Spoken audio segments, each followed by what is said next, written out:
The Elder Scrolls Online is an MMORPG made by ZeniMax Online Studios that released back in 2014, and although the game had a very rough launch, several massive updates for the game drastically improved it overall and brought it back from an extremely low point to now being one of the most popular MMORPGs on the market.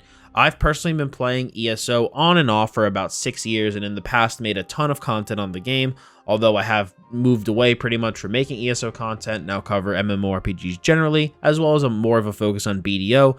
However, this obviously isn't about that, and this video is going to cover Elder Scrolls Online. And I'm going to break this down into 4 sections: an about section, pros, cons, and summary, and hopefully by the end, you will know if ESO is a game that you should give a shot in 2023. But before we get into this breakdown, I do just want to thank the sponsor of today's video, Ewin Racing. I've been using an Ewin Racing gaming chair for my stream setup for a long time now, and I absolutely love it. It's got all the things you would expect from your gaming chair. It's got a lumbar pillow, it's got a neck support. You are able to move the back up and down. Of course, you are able to ascend and descend with an arm on the side of the chair, and you are also able to move and adjust the angle of the armrest, which can be really handy depending on where you have your mouse positioned. The build quality of the chair is really good. It's extremely comfortable, and I'm able to sit in this thing for hours with absolutely no issue.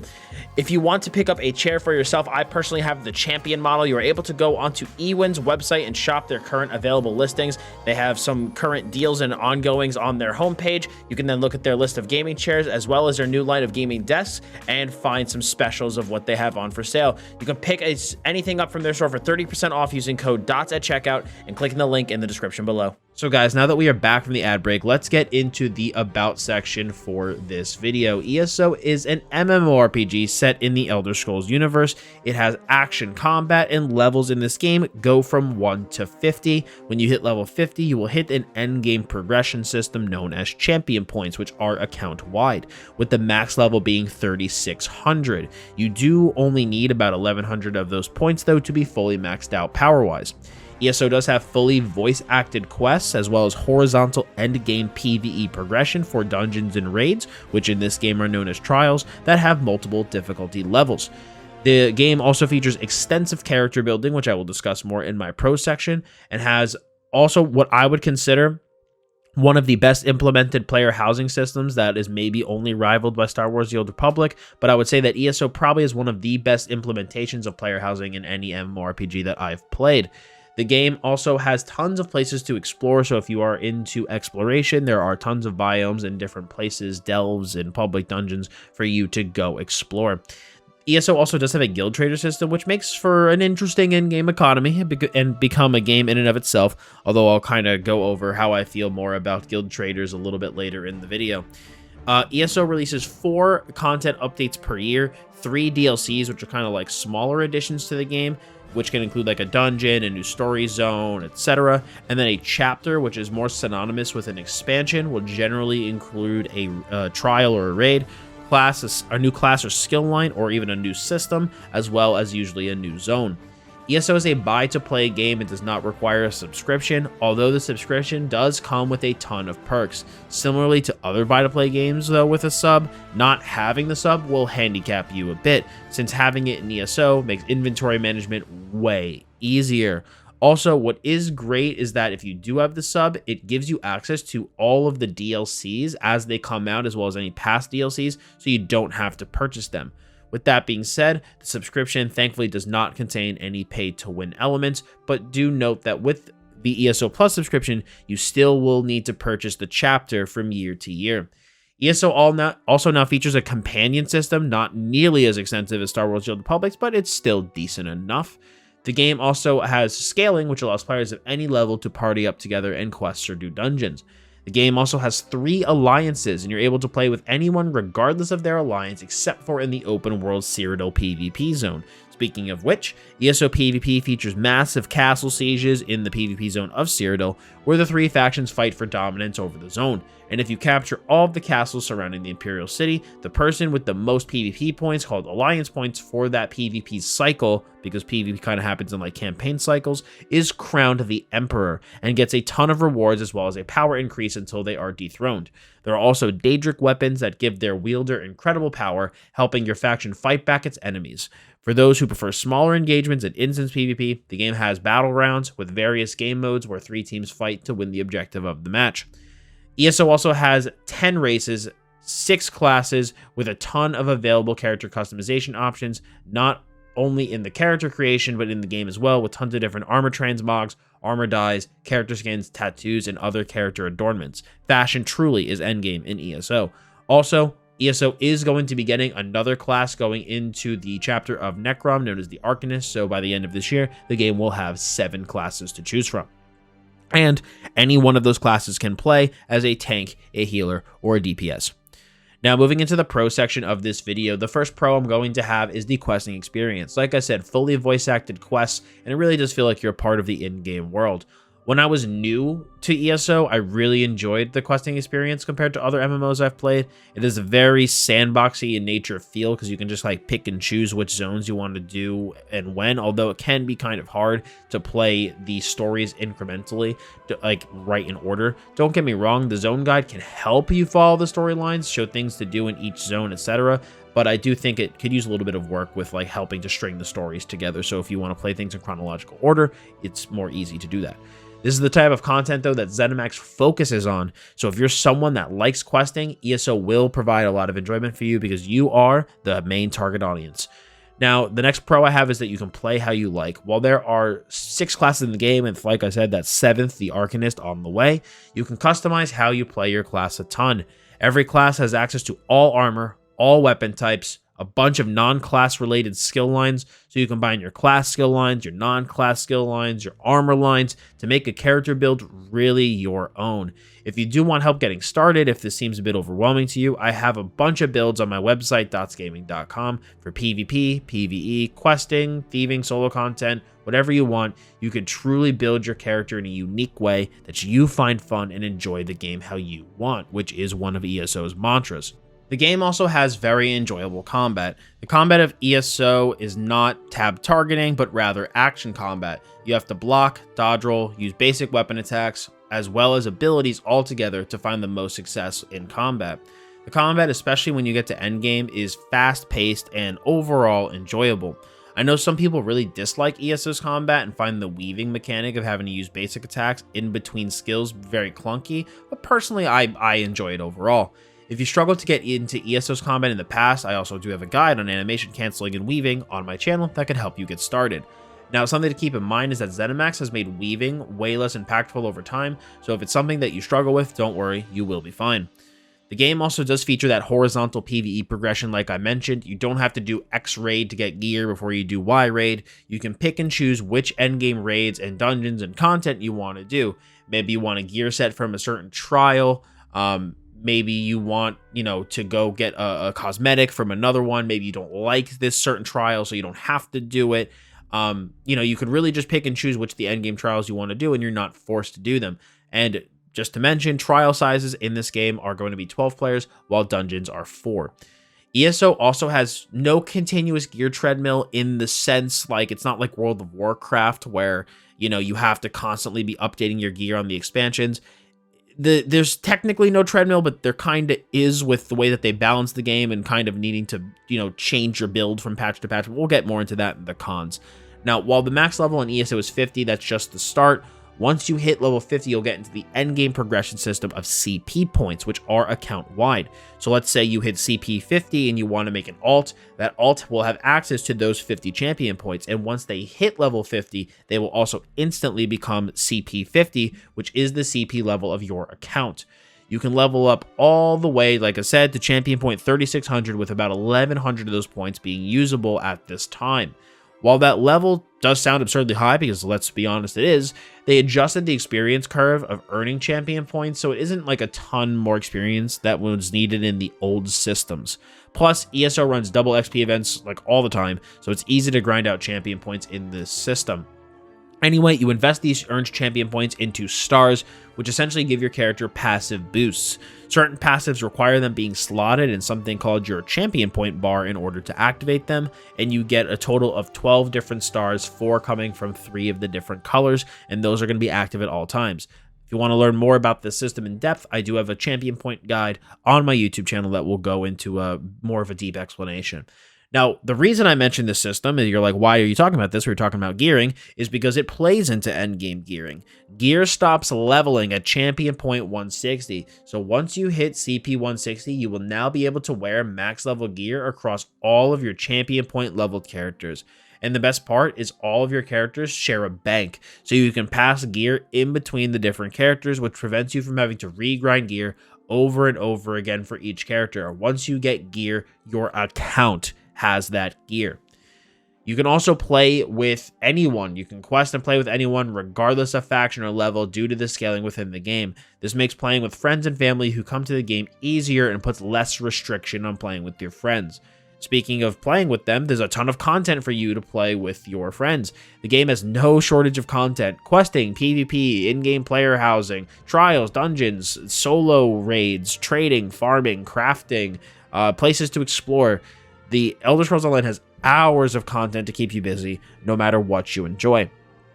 The game also does have overall very good quality of life. It's something that's improved a lot over the last couple of years, and I have to give credit where credit is due. For example, like there's an armory system that allows you to make build profiles. There's a sticker book system that lets you save gear and easily recreate it on your account. You can transmute different, let's say you get a gear with a certain trait on it and you want a different trait for your build. You can then change that trait into a different one. There's curated loot, aka bad luck protection when farming dungeons. It's just the quality of life for ESO has gotten a lot better over the last few years, so definitely got to give a huge thumbs up there.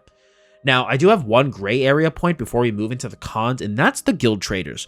So some people love the guild trading system and others hate it, and I am actually in the latter camp.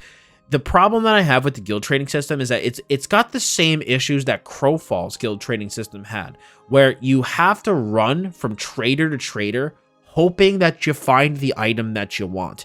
Now, granted, there is a website called Tamriel Trade Center, which basically curates data for all the different traders and puts it on this website, but you shouldn't have to use a third-party tool for such a basic function in the game. So, like, if you are on consoles and you don't have access to this website because this website only works for PC, or, like, you just don't know about the website, you're stuck running from guild trader to guild trader, hoping to find the items that you need. I really think there needs to be some sort of like master ledger somewhere that you can basically like search for the item, figure out what trader it's on at the best price, run to that trader, and then go buy it. Because otherwise you're just kind of stuck bouncing around and hoping for the best. But some people like the guild traders. Basically what they do is that the guild traders allow you to basically you list items on your guild store. Your guild will go to an NPC around the world, bid on the trader, and if you win, you end up having your guild store be public facing, and now the public can purchase from the members of your guild who are selling items. Again, it's a pretty cool system overall, but there are definitely some points of friction in it that do make it difficult to use at times. Now, moving into my cons, the first con, by far the biggest, is the performance. The Elder Scrolls Online has a bad reputation for having very, very poor performance, and it is true. During primetime hours, that open world PvP zone that I mentioned will run terribly, and honestly, the performance problems of the open world PvP zone can even like leak into other parts of the game during prime time. Between having low frame rates due to memory leaks, your ping will also spike around. Sometimes it will be okay, and sometimes it won't. It just really is the luck of the draw from day to day. Even in trials, you'll get random frame rate issues in certain spots. It'll run fine in others, and it can cause a lot of headaches. In addition, when the game also isn't running well, you'll have a ton of ability lag on your skills. Sometimes you'll be trying to weave like those basic attacks that I mentioned with your abilities, and your character will just like not do anything. And I can only think of to describe it as it feels like your character like locks up and you just can't do anything. This could be really tilting if you're in a tough PvP fight or you're in an intense moment in your trial. but you struggle to finish off your opponent or push out that little bit of damage that you need simply because the game won't let you.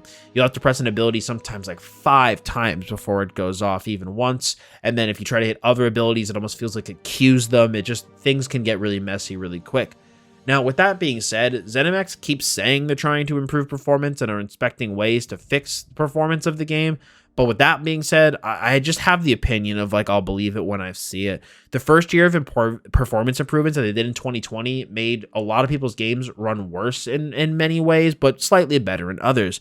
And while they keep trying to, quote, fix the lag, nothing really seems to work for more than a couple of weeks. Most of the improvements performance-wise in ESO have come in non-combat situations, where most of the in-combat performance issues are still very present. These issues are only exacerbated on consoles as well. For those who don't know, ESO is on PC, Xbox, and PlayStation, but note there is no crossplay. But these performance issues that I mentioned here, like I said, are worse on console than they are on PC due to the console hardware limitations. ZeniMax, similarly to 2020 and 2022, are saying that in 2023 that they want to put some focus on fixing performance. So we'll see if that ends up netting us any actual improvements. But being honest, I'm very pessimistic based on the game's track record. But at least for this year, the game's bad endgame performance will continue to be a mainstay. Now, the next thing I have, similarly in the same vein, is bugs. ESO encapsulates that programming meme, 99 little bugs in the code, 99 little bugs in the code. You take one down, patch it around, 127 little bugs in the code. This isn't felt as much by new players as much as it is by endgame players who are engaging in trials and PvP. There are just some bugs in the game that even have become a way of life. Combat bug, sprint bug, shriek bug, undo bug, blast bones bug, gap closure bug, CC break bug, health desyncs, positional desyncs, getting stuck in weird areas, activity finder bug, getting hit mid dodge roll, Kono AoEs not working properly, etc. This is something that ZeniMax tries to fix from patch to patch, and while some patches are not nearly as bad in the bug department, the last few years have been really poor in terms of bugs, and I don't really see that changing going into 2023. Now, the next thing that I want to cover is balance. Now, I'm not talking about X-Class being too strong or too weak, since that opinion will obviously vary based on who you talk to. When I talk about balance being a con, I'm referring to the wild nerf and buff swings that happen from patch to patch. Skills can be buffed or nerfed or reworked by just insane amounts from patch to patch, which can very much lead to gameplay fatigue when it comes to the endgame player base. You'll finally get a build assembled, tested, and will be enjoying it, but then a new patch will roll around and you'll have to worry about whether or not it's going to be totally unviable in a short while after you put it together, and this can also lead to a feeling of dread when it comes to patches. I know when I played ESO a lot more regularly, I was worried when patches came around because I was like, man, I'm really enjoying this build. Are they just going to kill it off this patch? And, you want to be excited about new content. You don't want to be dreading whether or not it's going to completely ruin your character. And this has led to a feeling of change fatigue or change whiplash in a lot of players. It's also exacerbated by the fact that over the last few years, ESO has suffered from massive inflation of gold in the game, making putting a build together painfully expensive. Now, ESO has said a while ago that their goal with these wild buffs and nerfs was to, quote, rebalance the game to make it easier to maintain for the long term.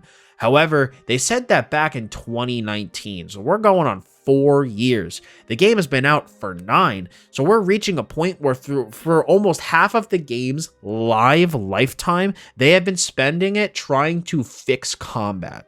So this is also more of a personal antidote that I have, but I also really just don't enjoy the direction that combat has been heading in. They've homogenized a lot of the classes, and build diversity feels worse than it ever has, with so many of the changes that have happened to combat basically making a ton of gear sets in the game completely useless, and then they just keep releasing more.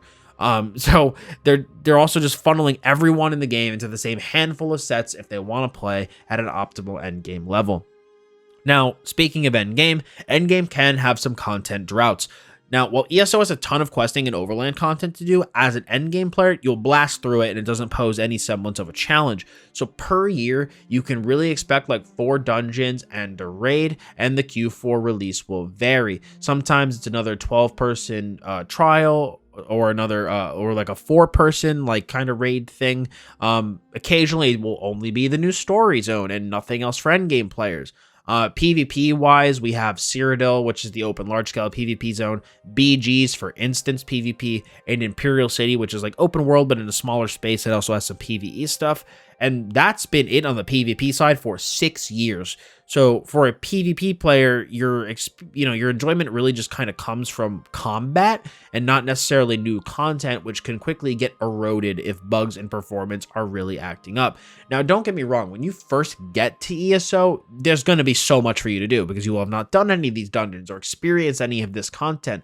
But once you get through it, you can reach that point of a drought where you just feel like you're waiting for a while to get drip fed any new stuff for the end game. Now, my next con is going to be that the overland content is way too easy. For those who don't know, overland content in ESO is basically the open world content, such as questing through the stories, exploring delves, public dungeons, etc. Anything that isn't instance, it's considered overland. ESO's overland content is painfully easy, and it's a complaint that I've seen from a lot of newer players, and is something that I echo myself. A good way to describe ESO's questing experience, in my opinion, is it's like a graphic novel where you can just control a character. If you only care about experience the story and don't care about the difficulty of the quests themselves, then ESO's questing experience is going to be great for you.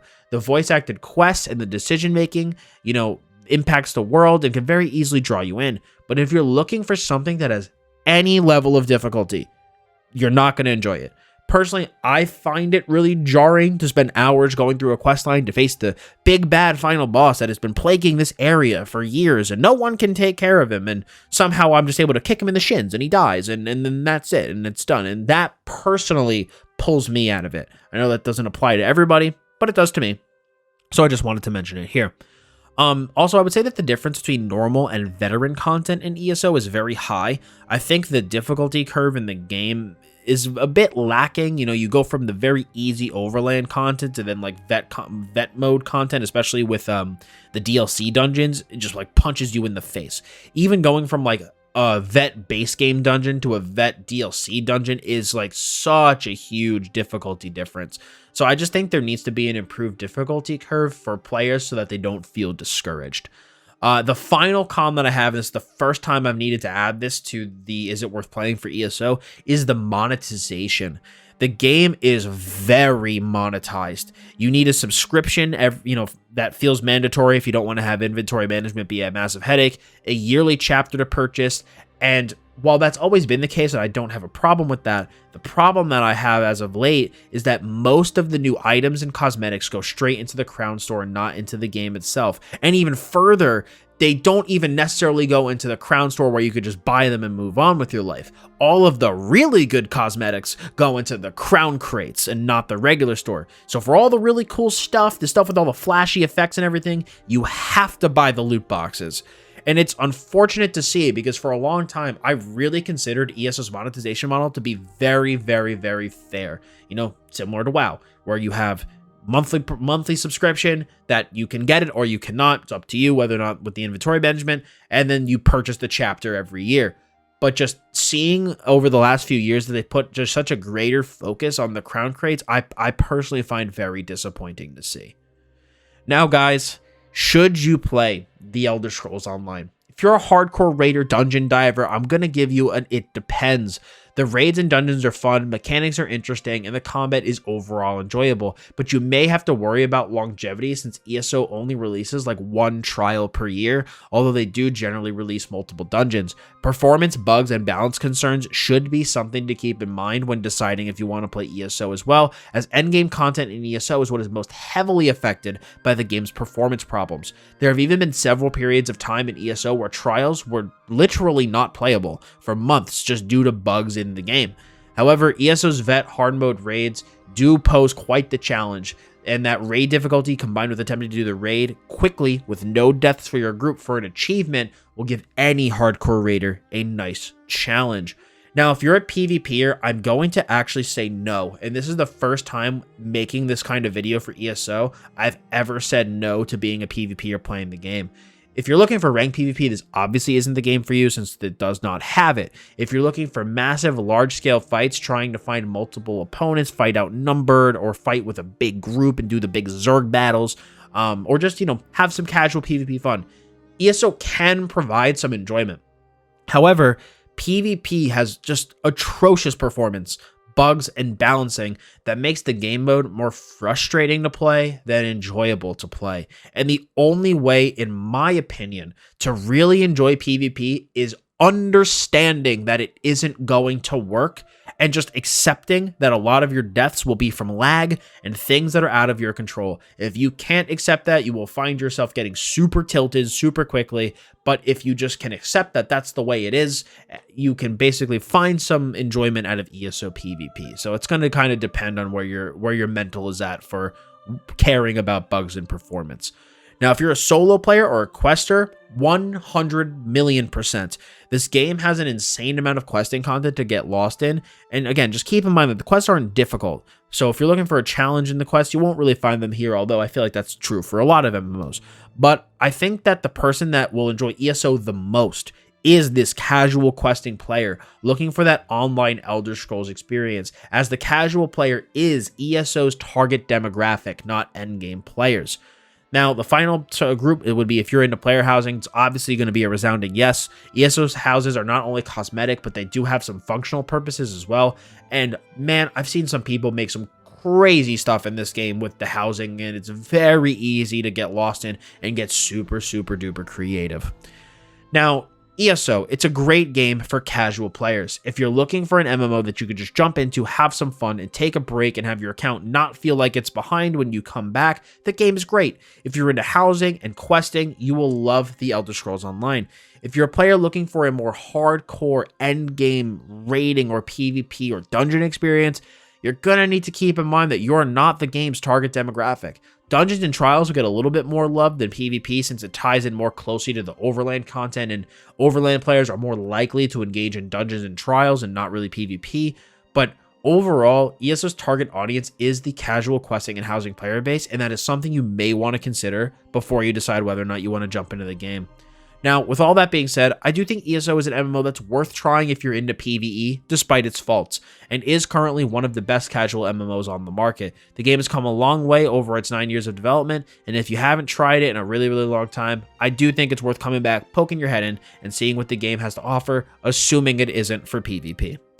But guys, with that being said, that is going to be it for me today, covering my updated Is Elder Scrolls Online Worth Playing in 2023.